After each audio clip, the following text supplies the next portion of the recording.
వాసవి మాతాకి వాసవి మాతాకి వేదికమైన పెద్దలు భరత్ గారికి, నారాయణ గారికి, శ్రావణ్ అన్నకి, శ్రీనివాస్ అన్నకి, సోమశెట్టి గారికి, ఆర్యవైశ్య కార్పొరేషన్ చైర్పర్సన్ దొంది రాకేష్ గారికి, అదేవిధంగా ప్రకాశాత్ సుబ్బారావు గారికి, కేపీసీ అనిల్ గారికి, డబుల్ హాత్ శ్యామ్ గారికి, పి కృష్ణప్రసాద్ గారికి, మస్తాన్ రావు గారికి, యేసు గంగాధర్ గారికి, రామకృష్ణ గారికి, వాసుదేవరావు గారికి, ఈ సమావేశానికి పెద్ద ఎత్తున విచ్చేసిన ఆర్య వైశ్య సోదరులందరికీ పేరు పేరున నా హృదయపూర్వక నమస్కారాలు. మహాత్మా గాంధీ గారు దేశానికి స్వాతంత్రం సాధిస్తే పొట్టి శ్రీరాములు గారు తెలుగు జాతి కోసం గుర్తింపు సాధించిన వ్యక్తి. గాంధీ తాత గారిని మనం ఫాదర్ ఆఫ్ నేషన్ అంటే పొట్టి శ్రీరాములు గారు ఫాదర్ ఆఫ్ లింగ్విస్టిక్ స్టేట్స్ అంటారు. కొన్ని దీపాలు వెలుతురిస్తాయి, కానీ కొన్ని దీపాలు దారి చూపిస్తాయి. ప్రాణ త్యాగాలు చేసి కోట్లాది మంది తెలుగు ప్రజల కోసం దారి చూపించిన దీపం పొట్టి శ్రీరాములు గారు.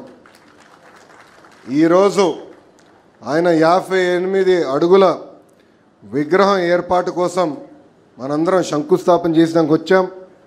విగ్రహంతో పాటు auditorium, memorial, museum, mini theatre 6.8 ఎకరాల్లో మన అమరావతి ప్రజా రాజధానిలో ఏర్పాటు చేసుకునేదానికి మనందరం ఇక్కడ విచ్చేసాం.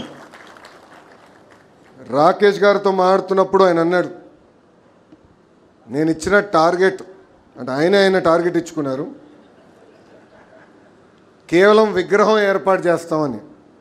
అది కుదరదు రాకేష్, కావాలంటే ఇంకొక 6-8 నెలలు ఎక్కువ టైం తీసుకోండి, కానీ మొత్తం ప్రాజెక్ట్ పూర్తి చేసే బాధ్యత మనం తీసుకోవాలని ఈ సభాముఖంగా ఆయన కోరుతున్నాం. 58 అడుగుల విగ్రహం ఎందుకని మనందరం అనుకోవచ్చు. దాని వెనకాల ఒక చరిత్ర అనేది ఉంది.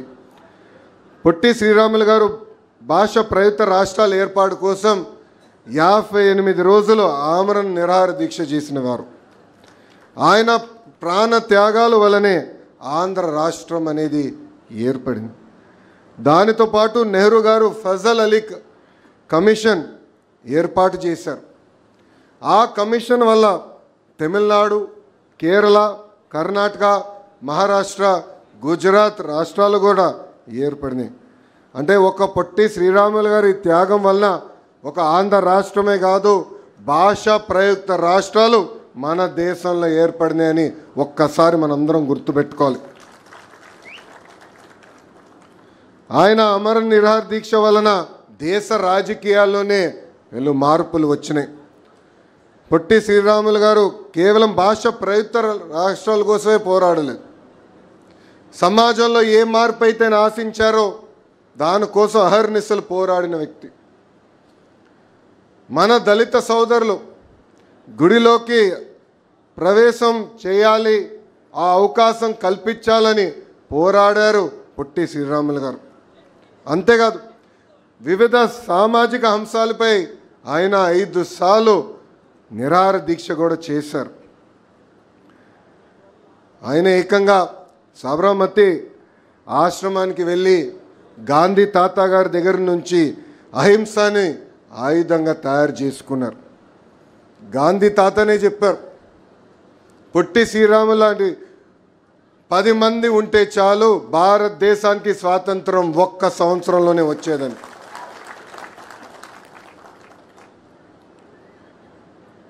నాలాంటి చాలామంది అంటే మా జనరేషన్లో చాలామంది వారు పొట్టి శ్రీరాములు గారి గురించి మేము మా టెక్స్ట్ బుక్స్లో చదువుకుంటాం, ఏదో ఎగ్జామ్స్లో మార్కులు రావాలని చదువుకుంటాం. కానీ దాని వెనకాల ఎంత ఆలోచన ఉంది, ఆయన చేసిన కార్యక్రమాల వెనకాల ఎంత త్యాగం ఉందో మనందరం చూడం. మనం చాలా నేర్చుకోవాలి. నమ్మకున్న సిద్ధాంతం కోసం ఆయన జీవితమే పోగొట్టుకున్న వ్యక్తి. ఈరోజు ఒక మార్కు తక్కువ వస్తే ఆత్మహత్యలు చేసుకునే రోజులు, లేంటే జీవితంలో ఒక ఎదురు దెబ్బ తగిలితే కుంగిపోయే రోజు. పొట్టి శ్రీరాములు గారి దగ్గర నుంచి మనం నేర్చుకోవాల్సింది ఒక పట్టుదల, ఒక కమిట్మెంట్. ఏమైనా సాధించాలనుకుంటే మనం తొలి అడుగేస్తే సమాజం మొత్తం మనతో వస్తుంది. మనందరం ఈరోజు ఒక వీడియో చూసాం. ఆ వీడియోలో చాలా స్పష్టంగా పొట్టి శ్రీరాములు గారు దీక్ష కూర్చున్నప్పుడు చాలామంది రాలేదు. కానీ ఎప్పుడైతే ఆయన ఆరోగ్యం క్షీణిస్తూ మొదలుపెట్టిందో 30 రోజుల నుంచి పెద్ద ఎత్తున మొత్తం ఆంధ్ర రాష్ట్రం ఆయన వెనకాల నడిచింది. చివరికి అంత్యక్రియలు కూడా ఎవరిని రానికుండా చేస్తే ఆనాటి పెద్దవాళ్ళు వెళ్ళి చేసే పరిస్థితి.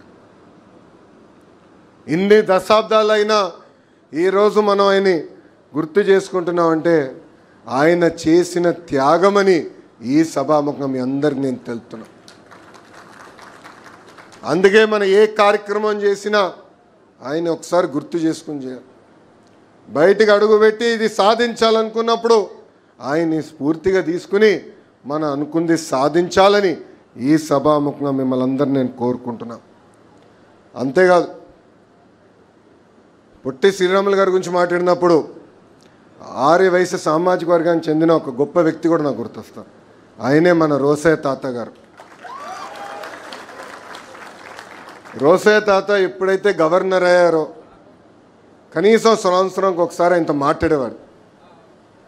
తాతయ్యకి నేను చెప్పాను, తాతయ్య రాజకీయాల్లో లేని లోటు, ఈరోజు మీరు రాజకీయాలు లేరు, ఆ లోటు మాకు తెలుస్తుంది. రాజకీయాలు మారిపోయినాయి. మిమ్మల్ని చూసి పెరిగిన వాడిని, మీరు ఎట్లయితే అసెంబ్లీలో పోరాడారో అదేవిధంగా రాజశేఖర రెడ్డి గారికి చంద్రబాబు నాయుడు గారి మధ్యలో యుద్ధం జరుగుతుందంటే ఒక్క మాటతో అది చల్లబరిచేవారే. అది మీ గొప్పతనం. అది ఈరోజు రాజకీయాల్లో లేకుండా పోయిందని కూడా నేను చెప్తాను జరిగింది. ఇట్లా చాలామంది రాష్ట్రం కోసం పనిచేసిన వారు, వాళ్ళందరినీ మనం గుర్తు చేసుకోవాల్సిన అవసరం ఉంది.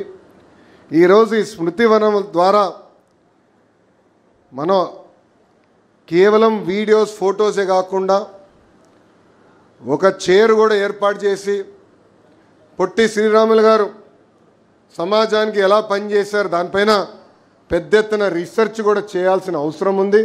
దానికి వేదికమైన పెద్దల సహకారం కూడా నేను కోరుతున్నా. ఎందుకంటే మనం ఈరోజు వీడియో చూసాం, దాంట్లో పెద్ద ఫోటోలు లేవు. రాకేష్ గారు తెలుగుదేశం పార్టీ ప్రోడక్ట్ కనుక ఏఐ బాగా వాడేశాడు ఈరోజు వీడియోలో. అవన్నీ ఫోటోలు బయటికి తీసుకురాలి, ఆర్కైవ్స్ నుంచి వీడియోస్ తీసుకురాలి, లైబ్రరీస్ నుంచి ఆ పుస్తకాలు తీసుకొచ్చి ఇక్కడ కాపాడుకోవాల్సిన బాధ్యత అయిన ఉంది. స్మృతివనం కడతమే కాదు, ఒక రీసెర్చ్ చైర్ అనేది ఏర్పాటు చేసి ఆయన చరిత్ర పైన రీసెర్చ్ కూడా చేయించాల్సిన బాధ్యత మనందరిపైన ఉందని ఈ సభాముఖంగా తెలుపుకుంటూ, ఆర్యవైశ్య సోదరులు నిన్న పాదయాత్రలో అనేకసార్లు కలిసినప్పుడు వాళ్ళందరూ కోరారు, అమరావతిలో పొట్టి శ్రీరాములు గారి విగ్రహం ఏర్పాటు చేయండి అని.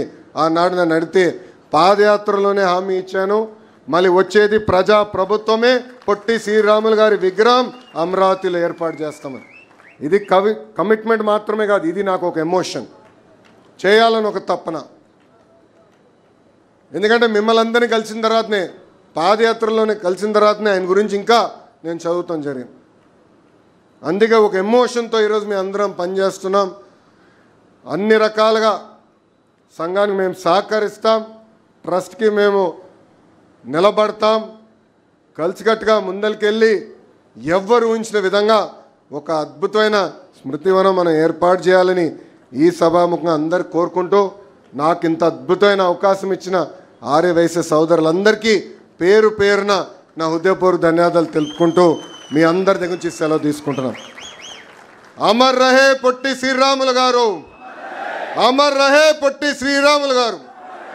జై హింద్, జై హింద్.